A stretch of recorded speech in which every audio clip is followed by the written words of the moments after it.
Mic check, check, check. Mine's working. And yours, let's see. One more time. Test, test. Yep, we are good. We are all good. Mics are working now. All right, everybody, welcome into another episode of the Full Send Half Mast podcast. Tonight, we're going to be talking about the World Endurance Championship finale at Bahrain, as well as the Formula One Sao Paulo weekend. With the lack of rain that we saw this weekend, what an absolute devastation. I should have did the full rain dance last week on the podcast. I messed up and didn't do that, but it's all right.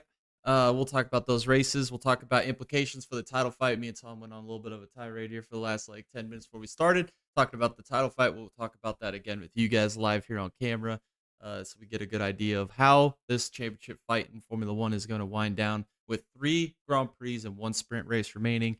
It's going to be quite interesting. And then we have a ton of news that we're going to talk about. I think we'll save the news for after the race recaps, because there's a lot to talk about. We'll give all of our raw thoughts and opinions on a lot of these changes. A lot of it's silly season-esque, so I can't wait to talk about that with you guys. And then Driver of the Week, Bonehead of the Week segments. As always, we got some great shitters this week to showcase, and some great runs as well to showcase as well. No races this upcoming weekend. F1's on a break before we go into Vegas, and then we get that final 3-week stretch for the season. So we'll talk about that stuff next week. And then next week's podcast, we're going to have a return of our NASCAR driver's grade. That's going to be fun. We're going to work on that this week and get our entire list of grades put together for you guys for next week's podcast. But for tonight, we're going to start off with some Formula One stuff and then some World Endurance Championship stuff. But first off, Tom is here. Tom, how are you doing, man? I'm back. Sorry for missing so much, but what a blessed Tuesday to be here and podcasting. Hell yeah. Hell yeah. It's crazy. We're already in November. We got the end of the racing season basically upon us. It's crazy. You know what that just means, though, Jay? We're, 5 months away from Talladega. Hell yeah, dude. Yeah, that's what I'm talking about. Getting closer and closer. All right, I say let's start off with the F1 weekend. Let's start off with the sprint race because we did see some shenanigans in this one. I almost nominated this one as a bonehead move of the week for Liam Lawson. Not for the move, because I feel like between him and Behrman, felt like more of a racing deal. But how much of a crybaby fucking Liam Lawson is. I can't stand him, man. Like, he just gets on and starts crying. And then what did Behrman do when that incident happens? He's the one that gets the worst end of the deal. And he ends up rebounding and getting a solid finish and didn't complain or bitch about it really that much. But then Liam Lawson spends like the next 20 laps just bitching and moaning and crying about this stupid Behrman thing. I thought that was funny. Adds to the shenanigans of Formula One.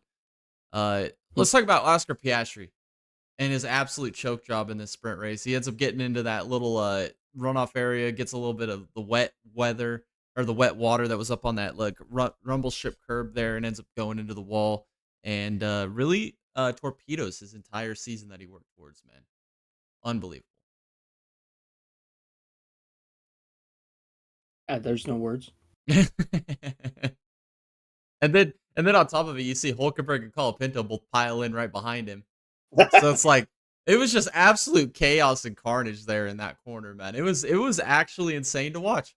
Actually insane. I mean, Colapinto just completely destroys his race car.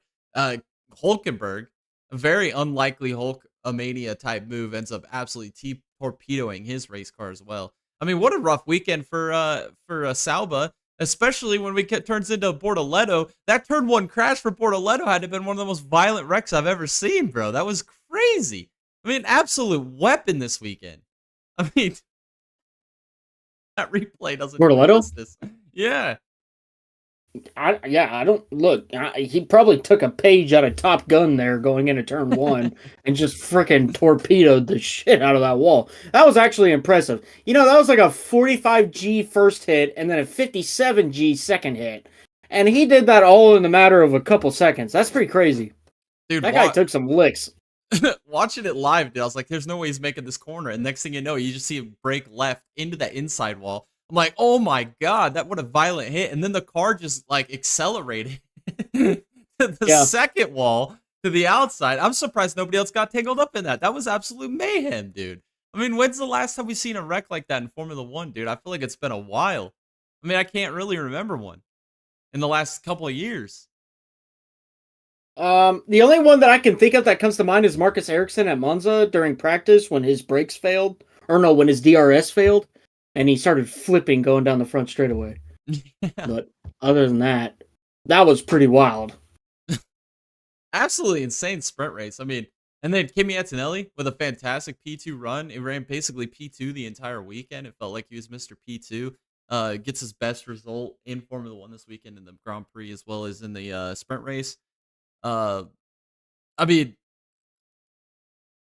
Max Verstappen finished fourth. Lando wins the race, and then Piastri wrecks out. So he extends the lead for Lando Norris going into this Grand Prix on Sunday, which is where Verstappen has to start from the pit lane because they had to redo his entire car before the Grand Prix. Like what? Like Red Bull is just like such. I mean, you mentioned it earlier with Christian Horner. Like what has happened to Red Bull this year? It's been such a crazy roller coaster for Red Bull. Yeah, I don't know. I just feel like the car was somewhat competitive at the beginning of the year, like what you were alluding to. I feel like, though, that with Christian Horner, they were riding on the success of the car from last year. We actually saw that car just turn into a heaping pile of dog water in the middle of the season. And now, since we got a new team principal, we've seen that competition level go back up with that Red Bull car. Now, I know they had a pretty tough weekend at Sao Paulo, and even to the point where they completely stripped the car and rebuilt it before the race on Sunday, and that's why they started from pit lane. But I think there's something to be said there, and it's hard for me to believe. Mainly speculation, and it's hard for me to believe because Christian Horner built that team, and somebody who's been there for so long. Why would you want to see your own baby fail? But like, why was Red Bull ever in that position in the first place? Is my question. Did you know a couple years ago, Gunther Steiner came online and said, sometimes for the team to go in the right direction, you need leadership change. And we don't see Gunther Steiner at Haas anymore because that's partially how he felt. And maybe that's somewhat of a testimony to what was going on at Red Bull. Maybe. I don't know, but kind of just seems now with under the new leadership, that car is taking on a more competitive role. Yeah, I mean, we got to talk about how incredible a drive that Max Verstappen had. I mean, he ends up starting from pit lane, gets that early safety car with, we'll talk about some of those later, but gets the early safety car. Then he comes back into pit lane, and they had a puncture on the hard tire, which they got so lucky with the safety car where they were able to pit with the puncture, and he said the hard tires was garbage anyway. Ends up getting basically on the same strategy as Lando Norris from the back, drives his way through the field, making incredible passes. Had pace in that car enough to be able to drive his way through the field, out strategized basically all the teams in front of him, whether it be Sauber, Alpine, Haas, Ferrari, which we'll talk about Lewis Hamilton in a second too, and then got himself in a position with another safety car where he was able to match pace with them and drove himself all the way back up to P3. I mean, granted, it wasn't a win that he needed. We didn't get the wet weather we needed for Max Verstappen to climb back in this world title fight. But the fact that Max Verstappen is still doing Verstappen things with basically the entire world against him at this point, with the title fight basically being washed this weekend and done for him, it feels like, honestly. We'll talk about his pathway here in a second. But what a drive for Max Verstappen. That was the Max Verstappen of old right there. Yeah, that was a career drive. I mean, you look back at some of the freaking incredible things that he's done already. Add that to the top 10 list because what he did this weekend with a freaking scored 0 points in the sprint race because of how bad that freaking car was. His team needs to have, like, I don't know, Presidential Medal of Freedom for what they freaking did over the weekend. And then with that drive that Max had at Sao Paulo during the race, incredible. I mean, to put that in the top 10 of drives for Max Verstappen, I think that's pretty much deserved, to be honest. I mean, that was freaking incredible. Yeah, it was absolutely unbelievable. I mean, I think we talked about it too off stream. I think I was waiting for a safety car late in that race. If we get a safety car with like 10, 12 laps to go, I think Verstappen wins that race. Yeah. Of course, he was catching Norris the entire time. Just got held up because of dirty air behind the other cars. He was faster than Norris. He was the fastest car on track. He had the fastest time of the day, and like nobody could catch him. Yeah, he was on softs, but that freaking pit strategy that he was also on was also so freaking genius. That was something that Ferrari could never dream of. They could have literally handed that playbook to Ferrari, and Ferrari still wouldn't have trusted it. Well, God could have overseen it, and it still wouldn't have worked. Yeah, what an Just incredible saying. drive. What an incredible drive. I mean, especially with all the way that the race kind of played out too. It just felt like, yeah, I mean, he was the fastest car on track. It was unbelievable. And if Norris didn't build that massive lead at the beginning, who knows, Like if he would have caught the safety car maybe a little bit later instead of off of a restart, I mean, who knows what could have happened there for Verstappen. So great drive by him. Bortoleto crashes again at the first lap of the race. Absolute weapon this week, and he's going to be a nominee for Bonehead of the Week. I mean, you look up every second of this entire weekend, and it's a Bortoleto highlight. I mean, it was absolutely hilarious. Poor Lewis Hamilton. I can't remember who exactly he ran over. It might have been one of the Haas cars, or maybe one of the RB get one free cars. I can't remember exactly.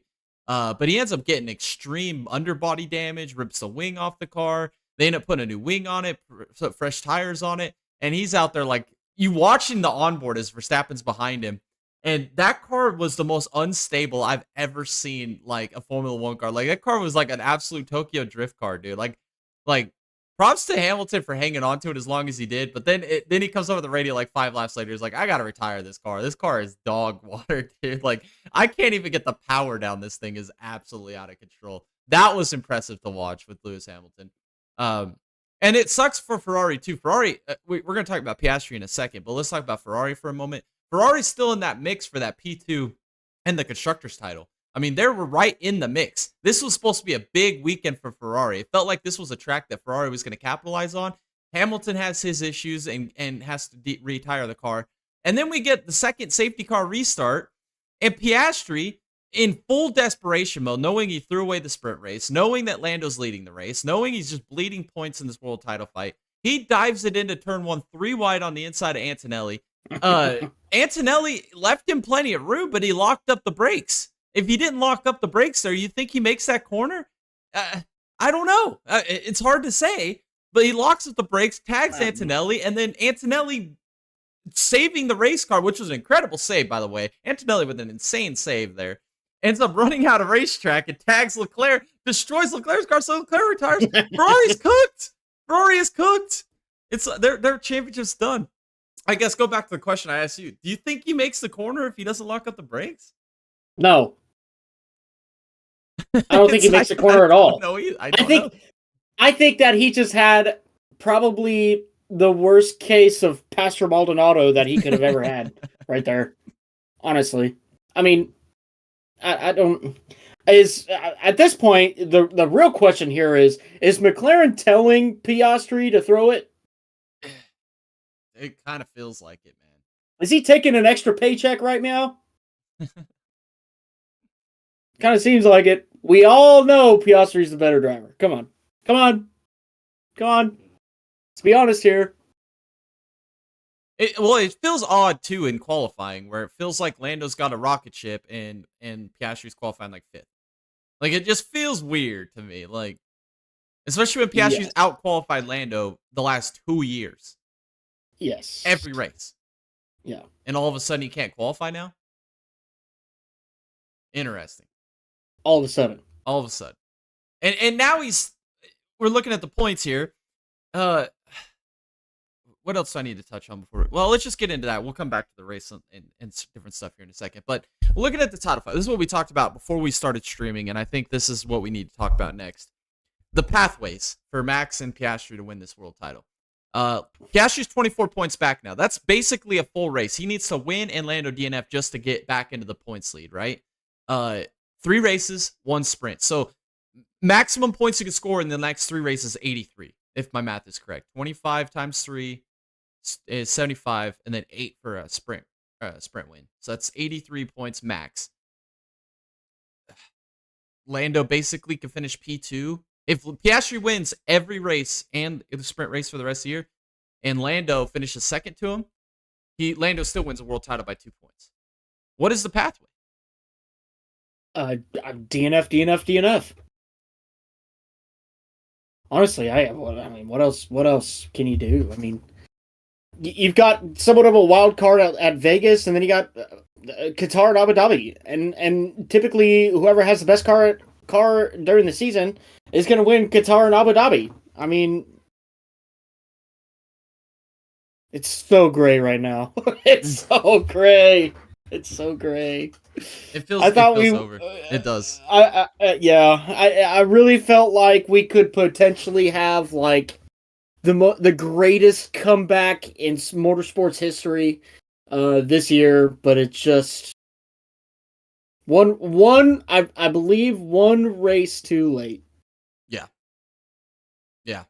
We needed a rain weekend. We needed a big weekend Yes. for Max, and it just didn't happen. I mean, circumstances, weather didn't play into his favor. We had car changeover overnight, pit lane start, made the most of it. Piastri is in an interesting position here, right? He's 24 points back.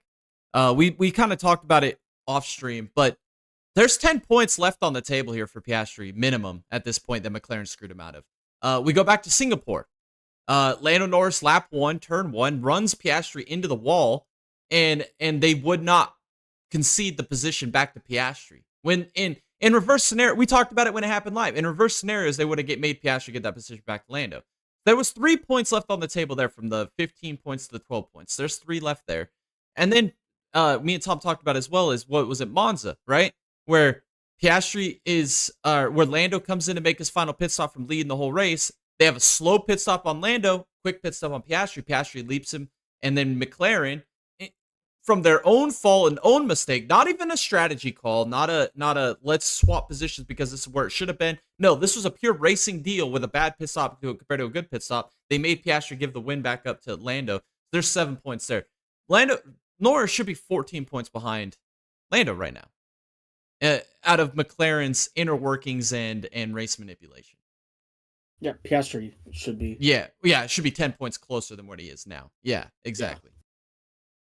So if Piastri is to lose his world title by 7 or by what, 10 points or less, that's got to be a freaking cut deeper than any wound, man. Like, put some salt on it at that point. That would be heartbreaking. Yeah, it would be. That would be. Honestly, it's almost like the ultimate betrayal you could do as a team.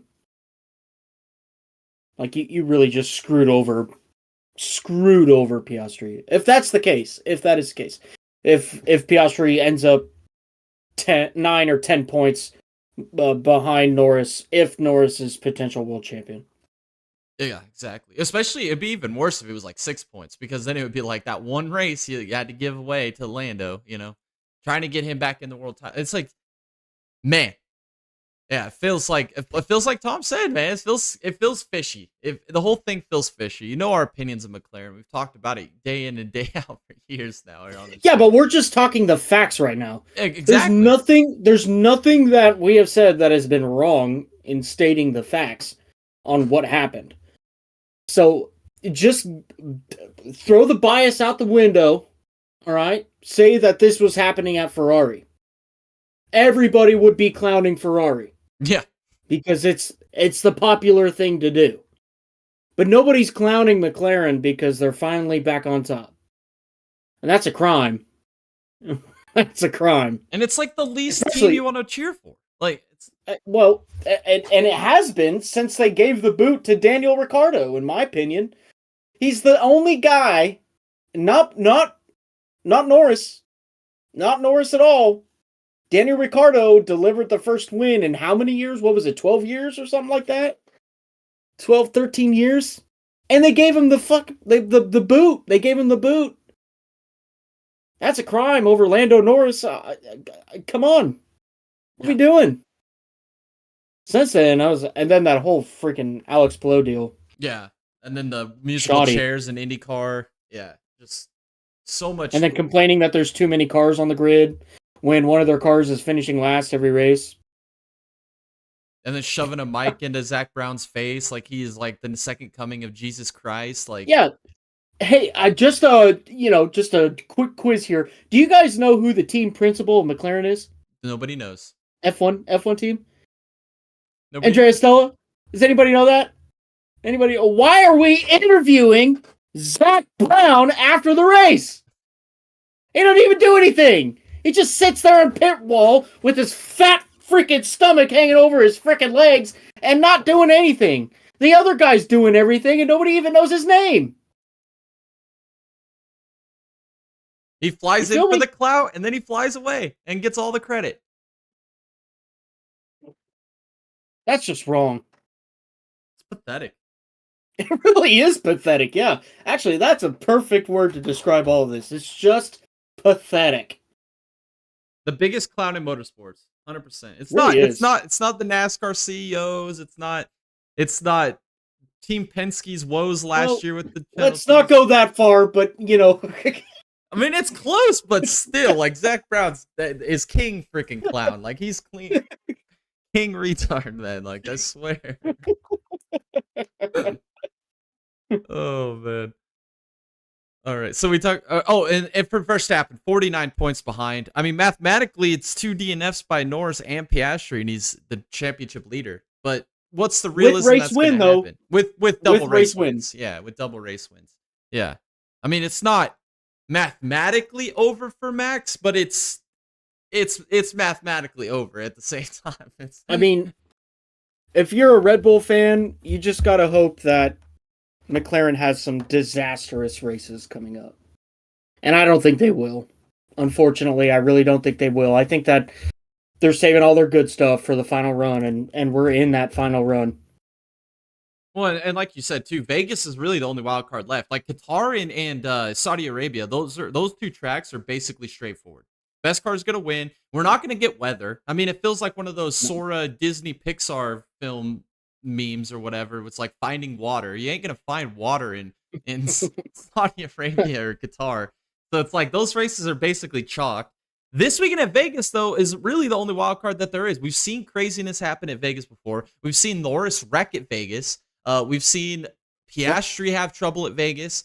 We've seen crazy initial starts to the race at Vegas. We saw kind of an underdog Mercedes run last year at Vegas that nobody saw coming. We saw Ferrari almost absolutely upset the world at Vegas a couple years ago. Like, there's crazy things that can happen in Vegas, but it's like a lot of things have to happen at Vegas for this to turn around. Like, we have to see like McLaren run into each other and both wreck at the same time type of craziness at Vegas. And I just don't see it. Do we see them both qualify at the front of the field? Probably. I feel like Red Bull's going to be chopped at Vegas because the longest straightaway in F1, like right there with Monza. I mean, it's like that's something that McLaren is going to have an advantage on. It's going to be an interesting race. Vegas in 2 weeks. We're going to have a really good, clean picture on how this world title fight's going to shake out after Vegas. I mean, we could see Lando wreck. It could happen. Piastri could win the race, and then everything changes. If Verstappen maybe wins Piastri P2 or something, and Lando wrecks, then maybe it gets interesting. I don't know. It's gonna be quite an interesting title fight, but I feel like we said, I mean, I feel like Verstappen's chopped, and Piastri, even if he gets down to under 10, it's gonna feel like a stolen title.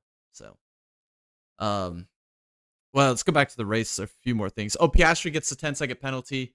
I didn't mention that with the incident. He ended up finishing 5th. He couldn't even get by George Russell at the end. I mean, how did they botch? Like, I felt like they botched that strategy completely with what they did. They made him run long at the end there, like on one of the middle stints. And I was like, why are you making him run long? Just assess the penalty now. Put on the soft tires. If you're going to do 2 stops at the end anyway, why are you going to run him long and then put the unpreferred tire on at the end? Like, that made no sense. It's, again, it feels like some more McLaren race manipulation. Yeah. And what else is there to say? Yeah. You put him at a tire disadvantage and then expect him to try and overcome a 10-second penalty through the field with the Mercedes cars that were extremely fast. Like, I don't know, man. It just felt a lot of fishiness going on there. Like I said, Ferrari pretty much cooked themselves this weekend in the constructors fight with the double DNFs in the Grand Prix. And like I said, I think Lando Norris might have just sealed the title this weekend. This was probably a career weekend for Lando Norris. I mean, he wins the sprint, qualifies pole on both of them.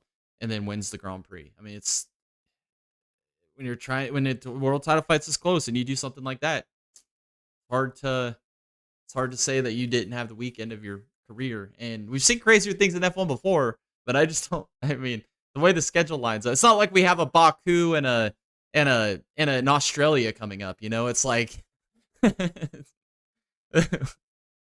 man. Alrighty, let's talk about. I forgot to mention Kimi Antonelli. Great run this weekend. P2 in both the Grand Prix and the Sprint. Career weekend for Kimi Antonelli.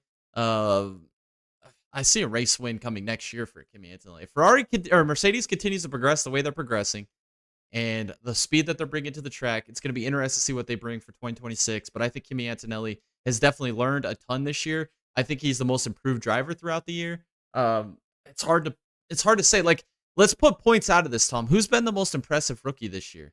I feel like it's a toss up between Behrman and Antonelli, and it comes down to when Behrman's on, like he had this weekend with a P6 in the Grand Prix. It feels like Behrman is one of the best drivers in the world.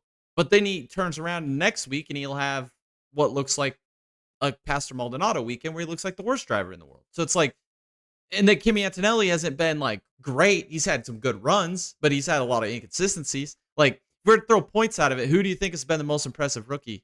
I feel like those are the top two front runners. Am I not right or wrong? Or because we haven't really seen much from Bortoleto. Liam Lawson's been kind of a flop.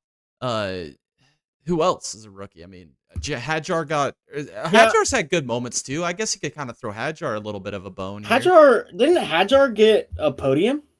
Hadjar's had a podium. He had a great run at Monaco. He ran good last week. He ran good this weekend. I think he had another top points finish. So I think, I guess you would have to make that a three-way race between Behrman, Hadjar, and Antonelli, who's been the most impressive. Yeah. And we have to put into perspective like the rides they have too. So it's kind of an interesting thing.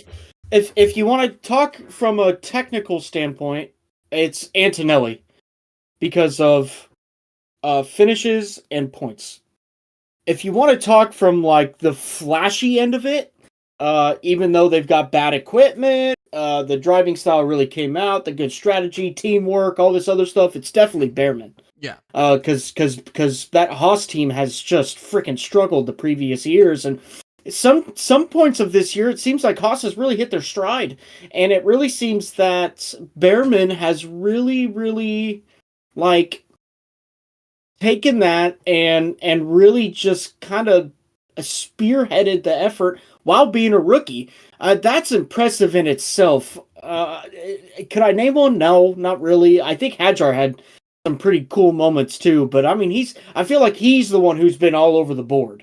You know what I mean? Like, I don't know if, he's going to be consistent or if he's going to be good or anything like that. I think it truly is still between Behrman and Antonelli, but I think just purely based on I don't know, practical standpoint, I guess you'd say, I think it's Antonelli. Yeah, I feel the same way. I mean, as much as I've been impressed with Behrman, I think you're 100% spot on. I think Antonelli's been the most impressive rookie. But Behrman is like, he'll have those races, where it's just you watch him and you're like, this motherfucker's got talent, like extremely high amounts of talent. But like being able to hone it feels kind of feels like hosting Carsovar, right? That's kind of how he feels. Like some weeks he looks just absolutely freaking incredible. And then the next week he'll turn around and he'll put it in a barrier, or he'll do something super clownish and make himself look like a more. Like, it's like I feel the upside there with Behrman is so high. His ceiling is so high. It's just, can he ever achieve that ceiling, without tearing equipment up and being able to put consistent finishes on? And does he ever impress a team enough or bring enough money to be able to get a top ride where he can actually fight for a world title? It feels like that's the question mark with him. But Antonelli, if you're looking for consistency, someone that's got good equipment, that's going to be, who's learning week to week and finding these results, it's Antonelli for sure. I think Behrman replaces Hamilton. I think that would be freaking awesome. I mean, honestly, I think I would like to see Behrman have an opportunity at one of those top rides like that and see if we can actually. The only problem is it's going to be a Ferrari. So not only are you going to have the ups and downs of Behrman, you're going to have the absolute ups and downs of Ferrari. Yeah. That's like a match made in heaven, dude. Hey, you remember at the beginning of the season when everybody was saying Hamilton's going to make Ferrari successful again? Yeah, I'm still Pepperidge waiting. Farm remembers. Pepperidge Farm. Well, at least the kids in Ethiopia have Lewis Hamilton world title shirts. You can't say that. You can't say that. Oh man, I've been having fun clowning Ferrari, dude. I'm not gonna lie, like Ferrari fans on X are the best fans ever, dude. The absolute amount of like bipolarism there is in that community is absolutely amazing. Like I don't know. it's great, dude. I love it. They are the comedy of my life. It's trickling to the McLaren camp bad. Oh yeah, but they're just morons in general. So like Ferrari fans are genuine when they do it. Like McLaren fans are either bandwagoners, femcells, or just like emotional train wreck retards. I mean, it's like there's no in between there. When it gets to like Ferrari fans, like they're just bipolar. Like one day they think they're gonna win the world championship, win 18 Grammys, 45 Nobel Peace Prizes, and take home the FIFA World Cup. And then the next week you feel like they half the team died in a plane crash and they can't even find where Portugal is on a map. It's like, what is happening here? You know? It's the absolute emotional bipolarism that just cracks me up, and the memes are perfect. Like I just don't change, Ferrari fans. Just never change. You make my day every day when I open up X and I see some bullshit from you guys. It's the best. It's the absolute best. Speaking about Ferrari has won the World Endurance Championship Drivers and Constructors Championship this weekend. Did everything they needed to do. It was mathematically a chance for Porsche and BMW to have a chance at it. Even the Works team had a chance at it mathematically. But I think Ferrari, I talked about this maybe 2 weeks ago when we were at Fuji, right? At the last race. We both talked about it, saying Ferrari's going to go into these last few weeks conservative because they have enough of a point lead where they can kind of just run that third through fifth stretch. Well, that's what they did back-to-back weeks, and they sealed the world championship. I mean, that was F1 team, take notes on how they secured this world championship. They didn't go out freaking guns a-blazing. They went out conservative, and it worked out, and it paid off, and they claimed the World Endurance Championship constructors and drivers title. I mean, let's put a little... I feel like we have to put a little bit of an asterisk next to that, Tom, because how many times has the FIA just absolutely blessed Ferrari with these BOPs this year? It's all year. It was all year. It was every single race. Yeah, last 2 years, yeah. Yeah, and then they continue to put Toyota in the ground. And then also they put, was it BMW? On the same page as the Ferrari? Yeah. Didn't touch them at all? Didn't touch them. Yeah. Yeah. And they have a career year because of it. Yeah. Well, by God, they should. But like Toyota, Peugeot, Alpine, Porsche even at points. Cadillac got hit really hard. Felt like every contender towards the Ferrari this year just got absolutely neutered by these BOPs. And it felt like Ferrari just kept getting away with it. Like, oh, we're gonna add 5 kilograms worth of weight. Oh, but Toyota, you're gonna have a 10% horsepower decrease. Like, come on, like, what are we doing? What are we doing? Why don't you just take the freaking tires off of them? Just send them out there on cinder blocks, you know? Yeah. Oh my goodness. So, I mean, granted, we got to give them their roses. They did win the championships, but I feel like as a racing fan, I know what it hard. was. They took a page out of Connor Daly's playbook and went to Dollar General to get them knee pads.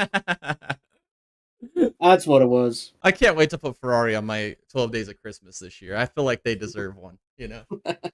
How hard their life has been, dude. We'll give them one of them security blankets or something, and then coddle themselves to sleep. Oh, man. Great season by Ferrari. Ended up claiming the World Drivers' Championship. Toyota didn't go out without a laugh, though. They ended up claiming the final win of the season here at Bahrain. A dominant race. A qualified pole. They probably should have finished 1-2. They kind of messed the strategy up on the 8 car at the end. I think it was just because they were trying to cover so that the 7 could win the race. And I kind of disagree with the fact that they covered. I think they should have just tried to play it out the way it was naturally and take the 1-2. I could see both sides of it. It's hard to justify them like kind of throwing away the 1-2 to cover for the win, but it's like, would you? I guess that's all I'm saying, Tom. Would you rather go down swinging or go down with a tap out? You know, it's like felt like a cop out. I don't know, but granted, they still won. it is what it is. I don't know what. Am I going to get paid more for one or the other? I guess, right? Yeah. Oh man. Uh, let's see what else. Oh, we have to talk about this incident. This was one of the best incidents of the race. So there's two good ones. The one that was really funny was the BMW and that three right good moments. We'll talk about the best one at the very end, to bookend the season. But the first one was the BMW and the Cadillac, both running side by side, battling for, I don't know, maybe 6th, 7th at the time of the race, and they're trying to lap the number 54 GT3 car, the Ferrari, and they go to split the GT3 car 3 wide through kind of a narrow section of the track, like one of those little tight right-handers, and the GT3 car, I swear to God, this guy in the Ferrari was looking in the mirror the whole time. He was not looking forward. He's just looking in the mirror, and he probably needed a Code Brown at this moment because he's got these two hypercars flying up on him.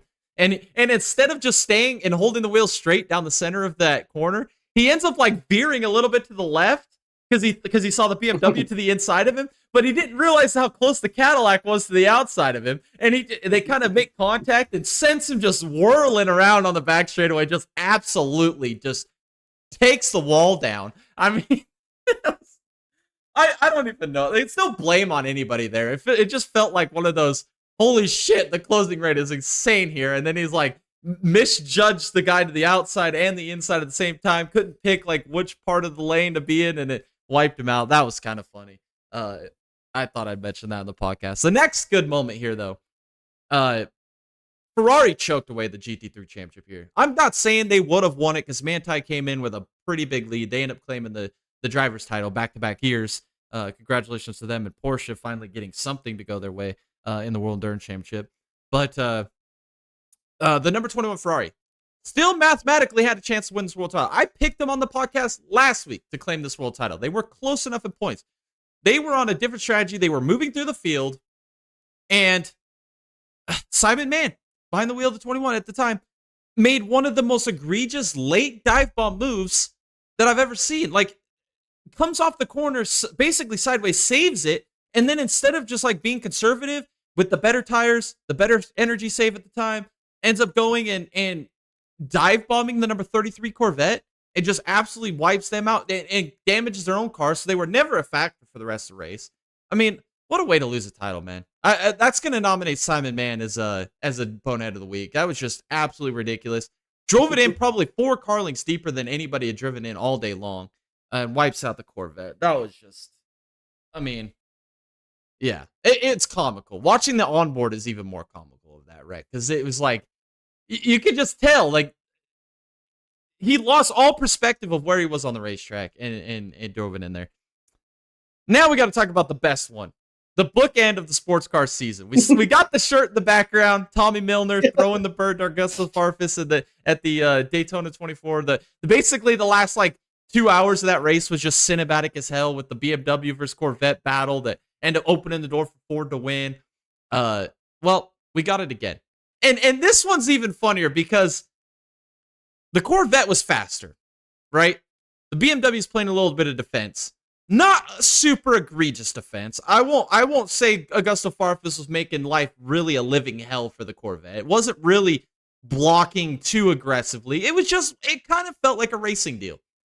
Well, Ducadello, I guess having some flashbacks of Daytona, and he's like, with what happened at Daytona, he's like got all this stuff going on in his head. He's like got these flashbacks.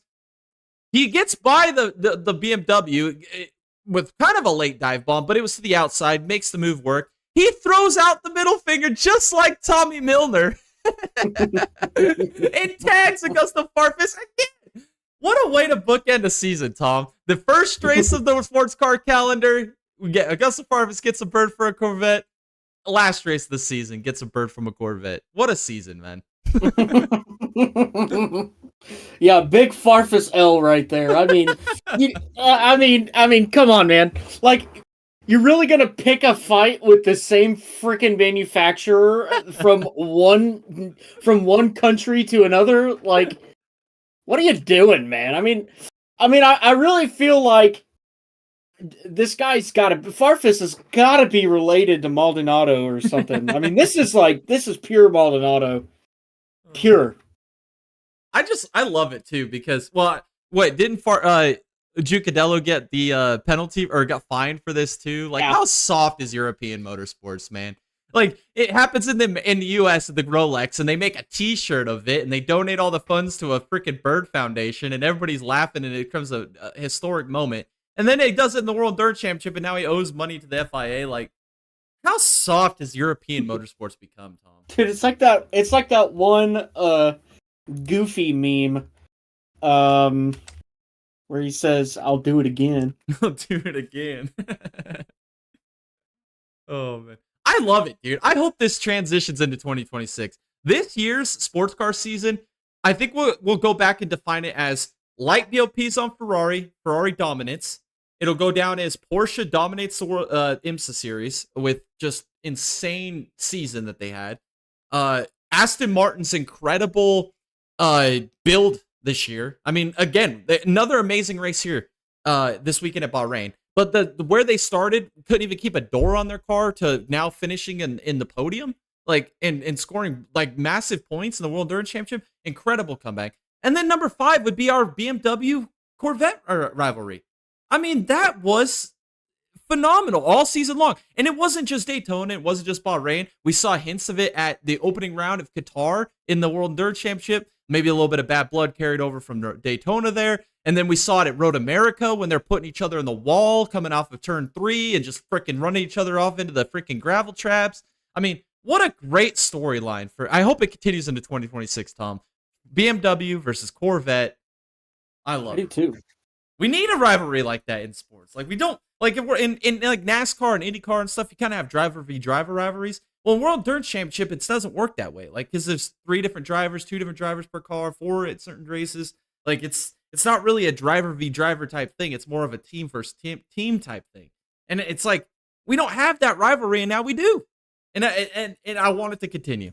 Please, 2026 Ferrari or BMW, Cadillac, or Corvette, just keep running into each other, please. Let's keep the memes alive. Yes.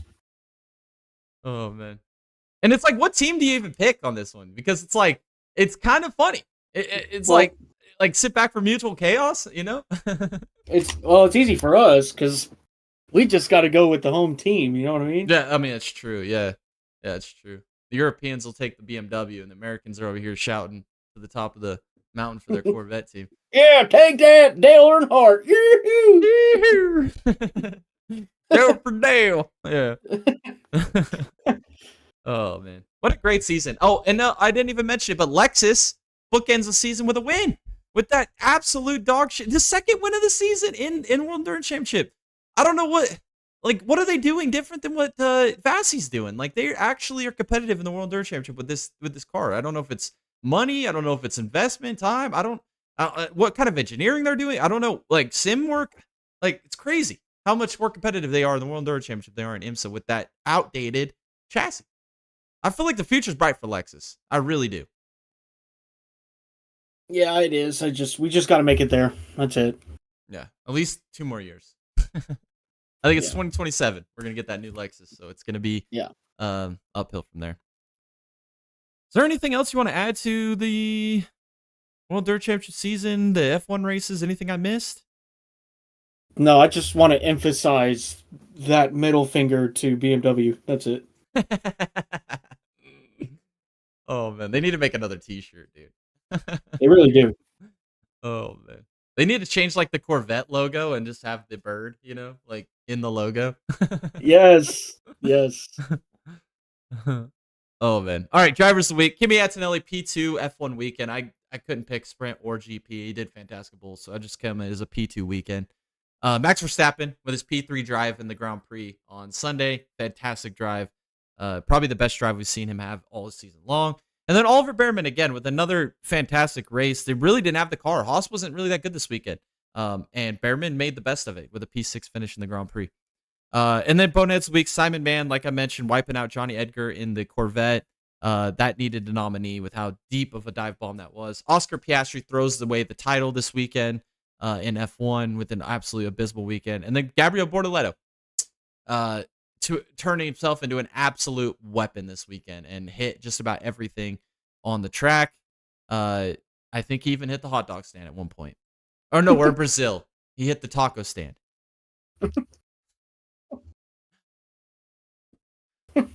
Alrighty.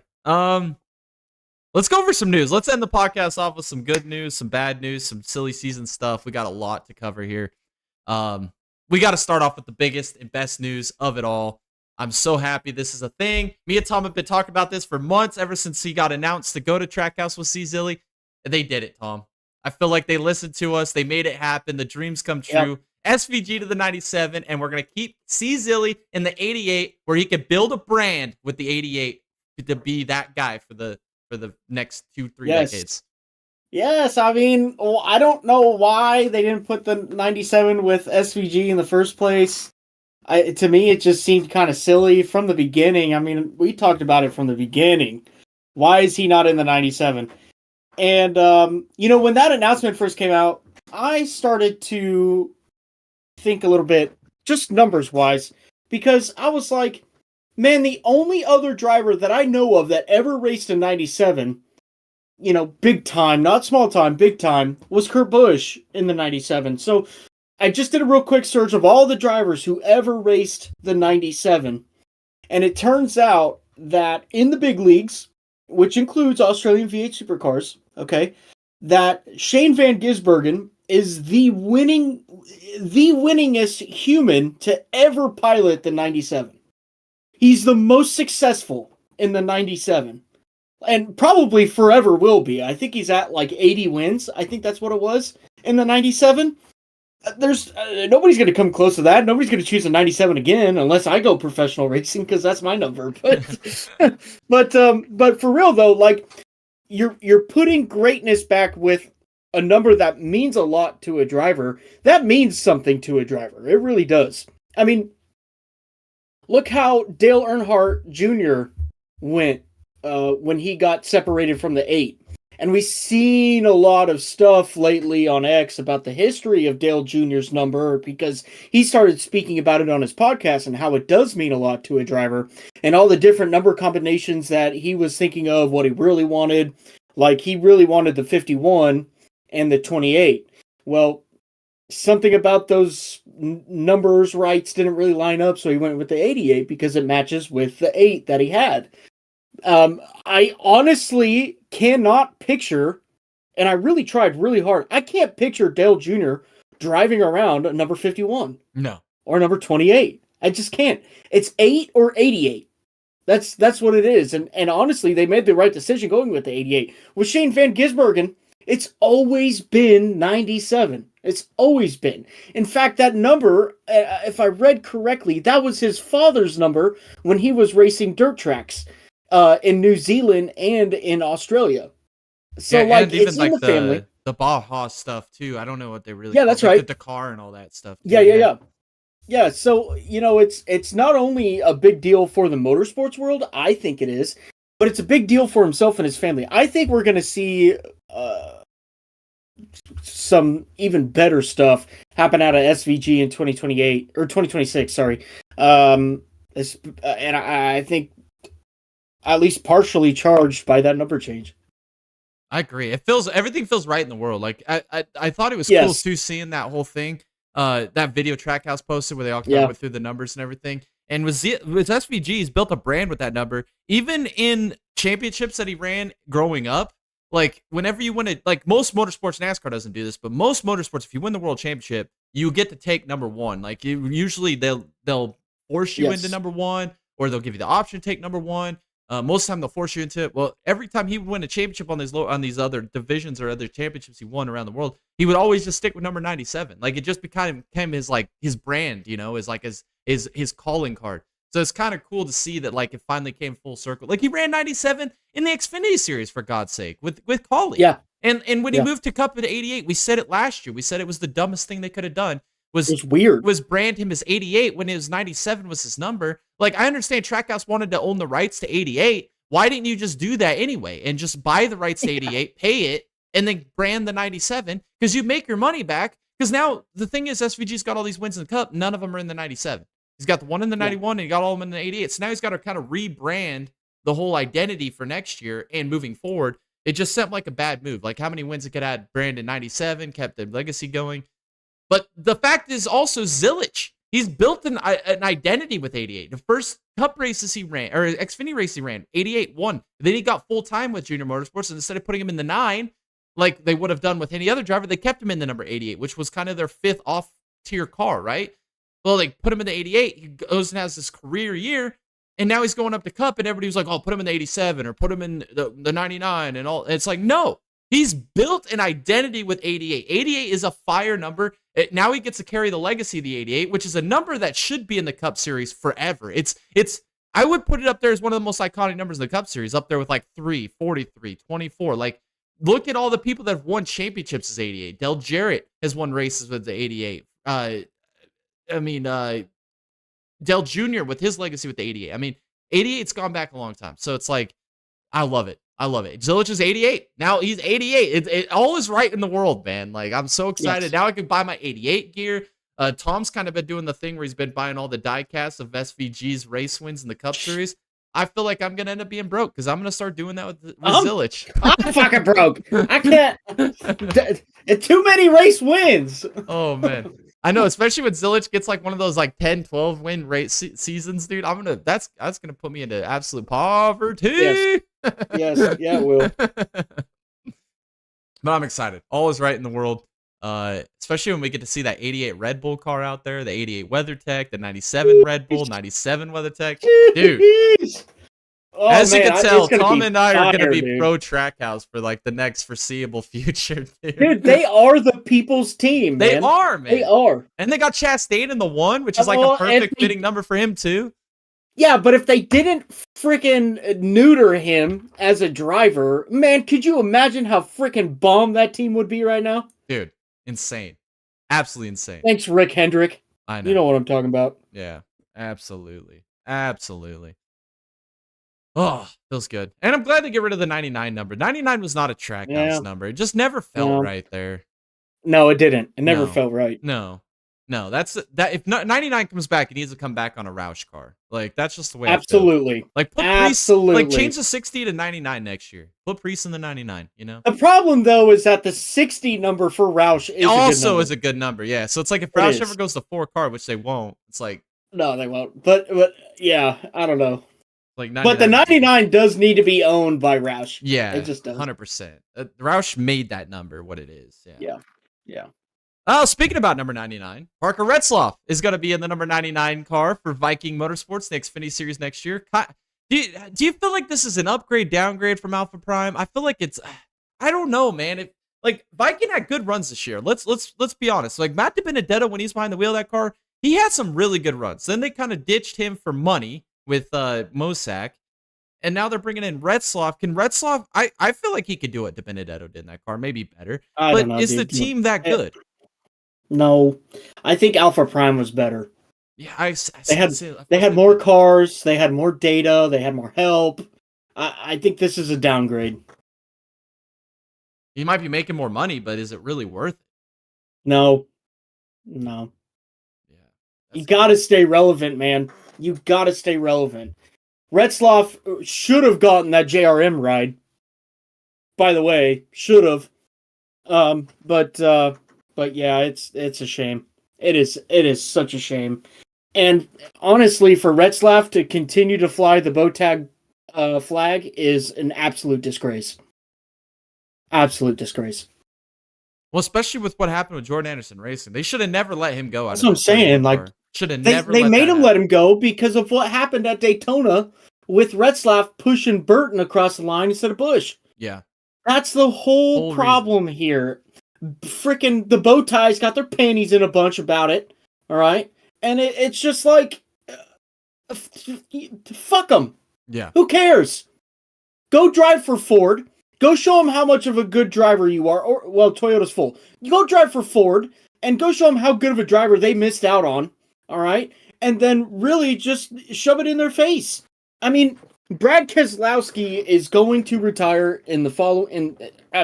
Yeah, what, it's close. 2028? Yeah. I'd say max 2028. Right. I would say max 2028.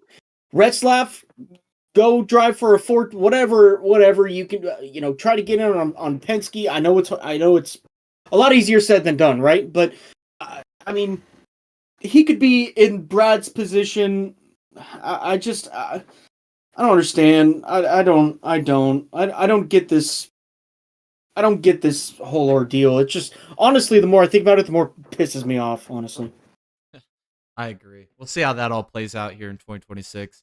Another silly season change in the Xfinity Series. Corey Day to the number 17 with Hendrick Motorsports. Man, if this announcement would have been made a month ago, I'd have been like, this is dumb. But what did he do for the last month in the Xfinity Series? He actually had some pretty good runs. But then again, we've said this many times on the channel, Tom, is he more in between or more close to a Christopher Bell, Kyle Larson? Or is he closer to a Brad Sweet Rico Abreu? Like, where does he fall in this sprint car driver converted? It's Rico Abreu. It's perfect. That is a perfect matchup right there, in my opinion. It's perfect. That's how I feel. I'm a huge Corey Day fan, dude. Like, whenever I watch a high-limit sprint car race, or I go watch a Chili Bowl every year, I even went and watch him in person. Like, he is a freaking phenomenal race car driver. Probably one of the top 5 sprint car drivers in the world as we sit right now. Unbelievable. But his NASCAR jump over and transition has been an absolute slow increase of like experience. I don't know what it is. I don't know what it is. Like, his talents should 100% translate to something like these Xfinity cars. And it felt like it's taken so long. It took him until the end of the year this year just to be able to put that thing up the top 5. It's like, can he consistently continue that next year with a full-time venture with Hendrick Motorsports in the 17? Does that team all of a sudden just turn a leaf and become a dominant team? I don't know. And like I said, he's closer to the Brad Sweet Rico Abreu right now than he is a Christopher Bell, Kyle Larson. And it's like, man, I want to see him succeed so badly because I think he's a great driver. I think he'd be great for NASCAR, but he's going to have to make some big steps forward this year. And that team is going to have to make big steps forward this year. It's been kind of crazy to see that team hasn't been as successful as I thought they would have been, especially being a Hendrick Motorsports one-car team in the Xfinity Series. It feels off, right? Yeah, it does. Next one we'll talk about real shortly. Ryan Ellis to the 0-2 for Young's Motorsports in the Xfinity Series. Congratulations, I guess. I mean, it's Young's Motorsports. I don't really want to spend a whole lot of time about that one, unless you have something you want to add to that. Yeah, good luck. Good luck. Oh man, Tyler Ankrum re-signs with McAnally in number 18. His ceiling, I think the best season he's ever had was last year. I don't think it'll ever go further than that. He's hit his ceiling, and he's like Brandon Jones, right? He has a ceiling. He hit his ceiling. That's his ceiling. Making one championship for one random year when there's nobody else winning. If let's say if Corey Heim wasn't winning all the race last year in the Truck Series, does Tyler Ankrum make that championship if there's like 8 different people that split wins? No. I don't think he does make the championship for last year.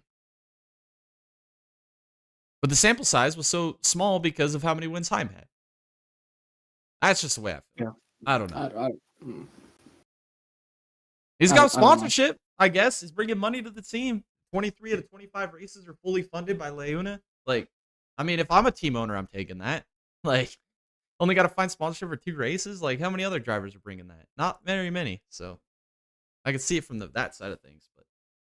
But also, it's a rumor, but Trackhouse potentially looking at future double Indy 500, Coke 600 runs with C. Zilli piloting the car.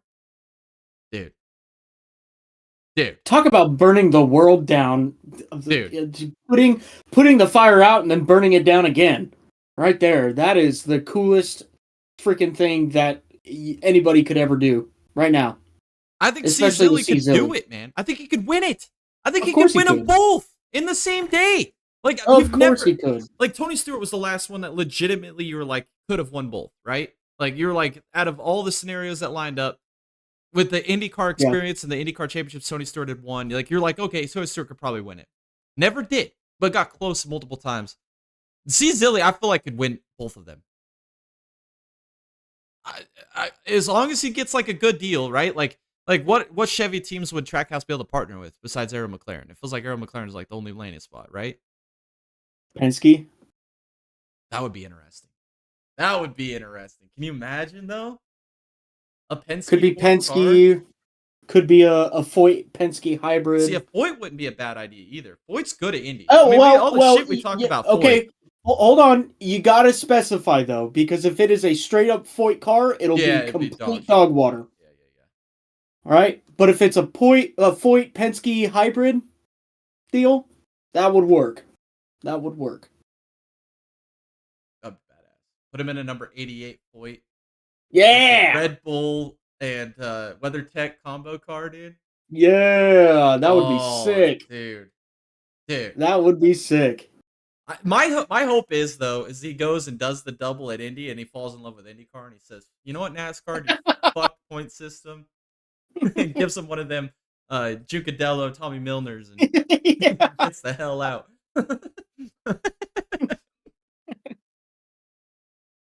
I want to see it so bad. Not next year. And they said not next year, which I think is smart. But man, can you imagine 2027 Indy 500? See Zilly? Yeah, that would be sick. Damn, bro. God damn. Yeah, I'm a silly diehard, bro. I don't give a shit. I want to see. There's rumors right now that he's potentially looking at a Corvette, like with the Action Express team, potentially running the Rolex 24 in the number 31. Dude, he could win that too. He could. What he needs to do is he needs to go to the Pratt LMP2 car and run that. Yeah, and make him get a win.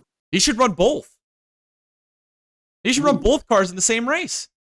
There's nothing that says you can't. You just have to do at least 2.5 hour stint in each car in your qualify. Wow. I'm just saying. Can you imagine if he won both LMP2 and put him in the Caddy GTP class too. Yeah, dude. Three chances. Well, what do you do with the third Rolex, dude? Where would he put it? He'd have two on his hands. Where would he put the other one? Get him a big one, like a choker. On his other appendage. Yeah, on his third leg. Oh, man. That would be badass, dude. If he could win the Rolex with multiple teams in the same race, dude. That would be... Yes. Dude, that's superstar building aura right there. Yep. Like, that's how you build an American superstar right there. Like, dude. Zilich is that guy, dude. Like, he is. He can jump in anything and he can win. Like he had never jumped in a Trans Am car in his life. He jumps in it and absolutely annihilates the field. I mean, Mazda X5 Cup at like 16 years old, outrunning the entire pack by himself. Like jumps in an ARCA car and wins every race. The only race he didn't win was the one he got wrecked out by a lap car, leading the race. I mean, and then he goes to Xfinity and wins a third of the freaking races, dude. Like, you don't even have to be in the car and he wins. He's that good. It's unbelievable. And he's got IndyCar prospects now. He's trying to transition to GTP cars. He's already winning. He's already won the Rolex in an LP2 and won Petit Le Mans, and he's already won Sebring in an LP2 car. Like, what can this guy not do? Like, he's incredible. Like, if he had the right backing, the right funding, and the right scenario, he could go to F1 and be successful. Yeah, what's Colton Herta doing? Why isn't C. Zilly there? Dude, exactly. C. Zilly should be an F2 next year. Like, getting those... No, he doesn't even need it, because if he wins the Rolex this year, he'll have enough points to get a grade A license. Like, it's crazy, man. It's crazy, man. Yeah, he's incredible, dude. He's absolutely incredible. I'm excited to see what the future holds for C. Zilly. All right, Kyle Collette. He's moving up to Foyt in the number 4 car next year. Man, I didn't see this one coming. I think Kyle Collette's got the talent, but I didn't think that they were going to go for another rookie, dude. I thought they were going to try and bring in some veteran. I don't know. It's career suicide. Sorry, it is. I mean, if he was really fiending to get an Indy car, I feel like this was the only option he was going to get, right? I mean, this was it. Go back to F2 or go back to Indy NXT. Go win the championship. Yeah, that's true. That's the only thing he hasn't done there. He's won races, just haven't won Shadow yet. I had a feeling, though. I just hate to see it for him. I really do. Yeah, I do too. I do too. I've had a feeling he was gonna like you said, go back to Indy NXT one more year, won the championship. He would have got the scholarship. He's already in the Juncos lineup. How much longer is Stingray Rob going to be around? It felt like 2027 was going to be his year of Juncos equipment, you know, to be in the IndyCar series. But he went 1 year too soon and kind of took this deal. I mean, I don't know. I don't know. I don't know. It's gonna be an interesting year in IndyCar. The silly season just continues, bro. We still haven't. Do we have both of the God, what team? Dale Coyne cars. Do we have both of those filled out yet? Yes. I know we have Dennis Hauger, but who's the other one? Because is Jacob Abel coming back?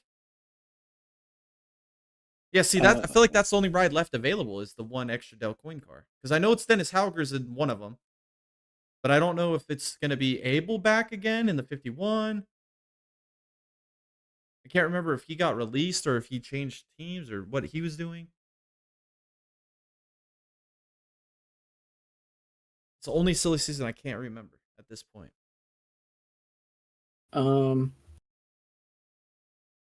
It's got to be Abel. Yeah, it's got to be Abel, dude. I haven't really read that he's gone, but I haven't read that he re-signed either, and it feels like he's gonna be back, you know?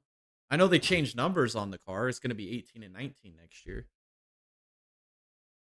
Those were his old numbers. Yeah. They went 51 because of Rick Ware came in. Yes. Now he's out. I don't know. I'm trying to find it, but I can't.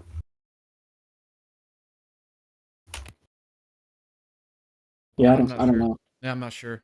We'll keep you guys updated. We'll definitely have a full IndyCar season preview video here in the off season, and we'll break down all the rides, all the sponsors, all the changing of silly season because there's a lot of changes coming in 2026. But especially with Herta moving over, opened up a free seat basically, and that's where the kind of the shuffling began was from there. So we'll definitely break that down for you guys in the off season with all the IndyCar changes.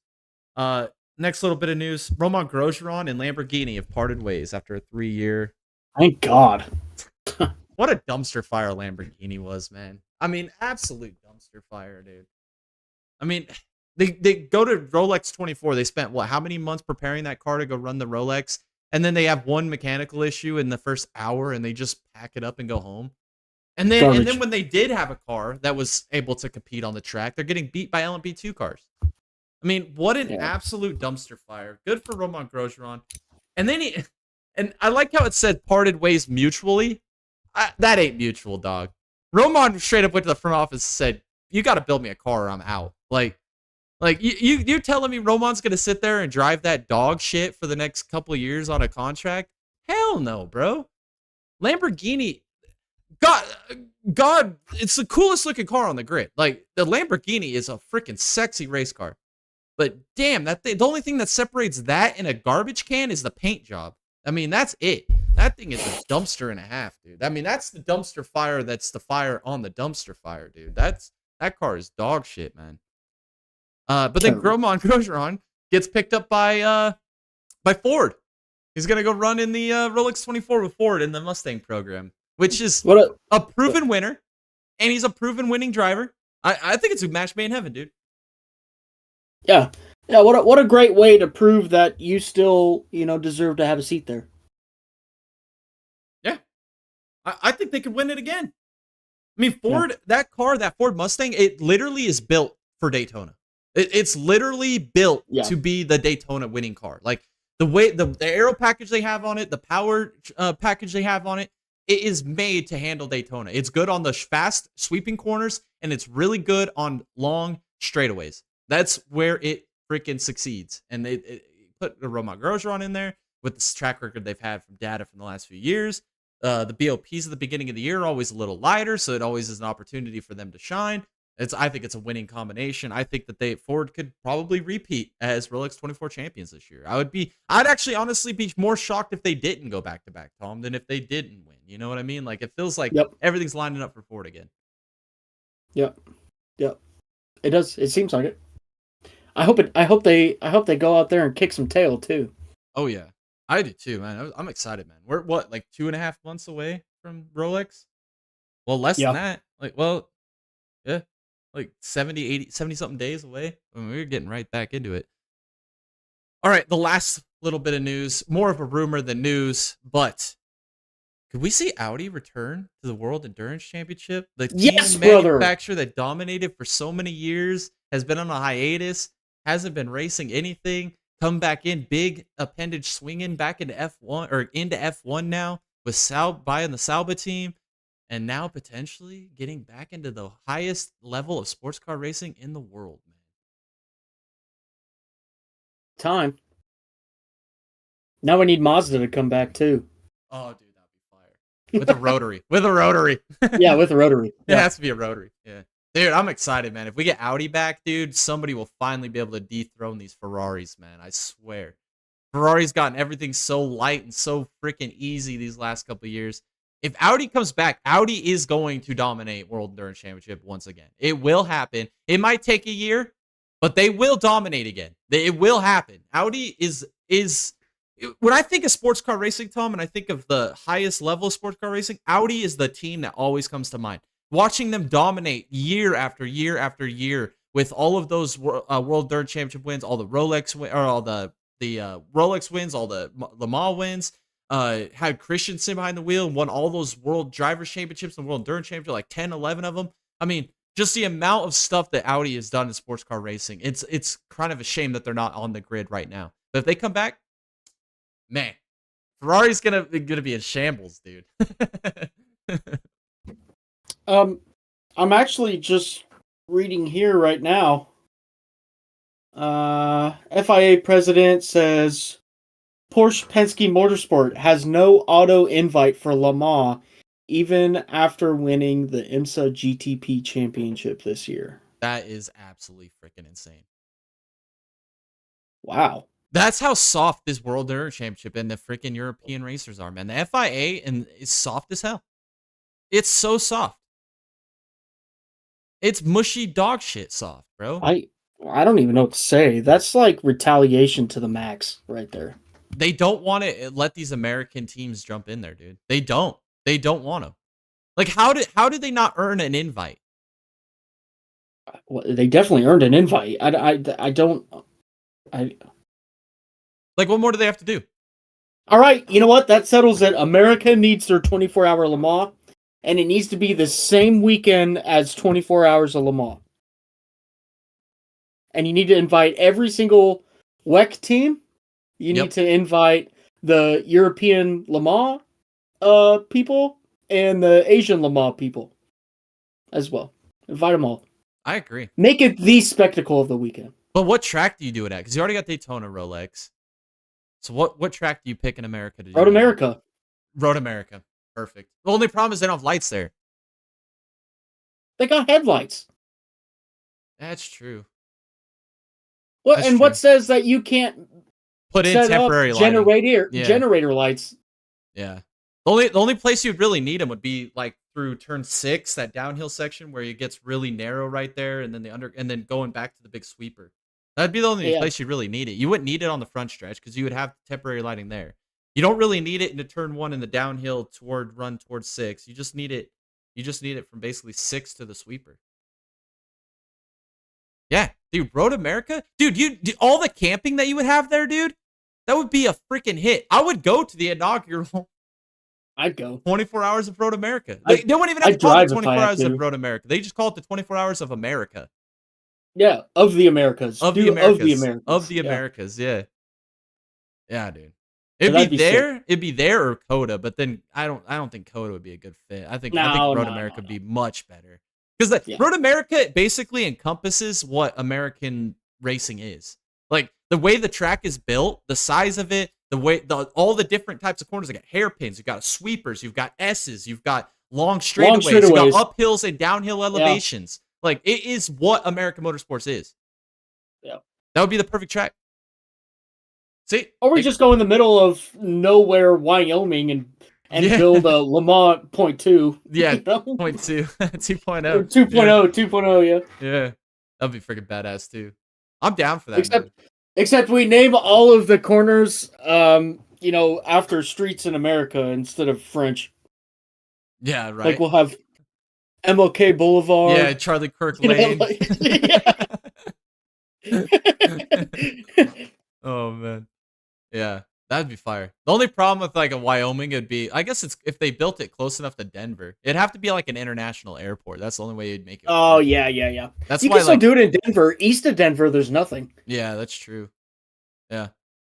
Well, I mean, Wyoming would still work. I mean, if you're as long as you're within like an hour from an international airport, which Denver is, and then you could just fly into a regional airport, which I'm sure Yeah, Cheyenne and Laramie, they're right next to each other. I bet you could fucking split those airports. yeah. Yeah. But yeah, I'm down, man. Yeah. If only I was a billionaire. I know, dude. I know. That's all I got for this podcast, Tom. I think we went over everything today. Went a little over an hour.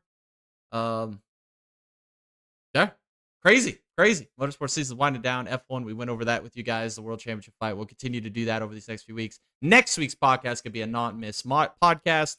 We're gonna do a full driver grade segment for the NASCAR Cup Series. We're gonna grade every one of your favorite drivers, every one of your hated drivers, and we're going to be honest, and we're going to absolutely give them the hard truth.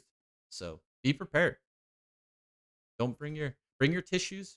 Keep your emotions on your sleeve, because we're going to Yeah. get into the hard hitting facts of what your driver did this season. Wear your boxers, not your panties. Yeah. It's not lingerie night on the Digger Boys. Oh man. All right, that's all I got for this podcast. It was a fun one. If you guys want to follow us on all of our social medias, all those links in the description below, as well as in the bottom of the screen for you guys to go follow. Down below is also a link to our Discord page. That's where we post all of the news we talked about here today. You guys can post all your stuff you want to. We love when you guys do that and interact. It's the best race community on the internet. All the news from rumor, drama, memes, whatever it may be that you want to post, all of it's right here on our Discord. All the motorsports from around the world. We keep you guys updated. And we like to hear your opinions. That's like the best part about the Discord. Also, if you guys want to support the boys, we have a link below to our merch store. Go buy you some Digga Boys swag, get all swagged out, and rep the boys on a regular basis. All those proceeds help us make content for you guys like this podcast here on Tuesday that might be watchable, might not be, I don't know, but hopefully you guys enjoyed it. Also, if you guys can hit that bell notification icon to stay up to date with all of our uploads on this channel, as well as hit the subscribe button, and make sure to give it a like. Help push us out on the algorithms, share this great motorsports news and information and opinions with more racing fans around the world. Thank you guys again for tuning in. Hopefully you guys have a great rest of your week, and we will catch y'all. See you next Tuesday.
With YouTube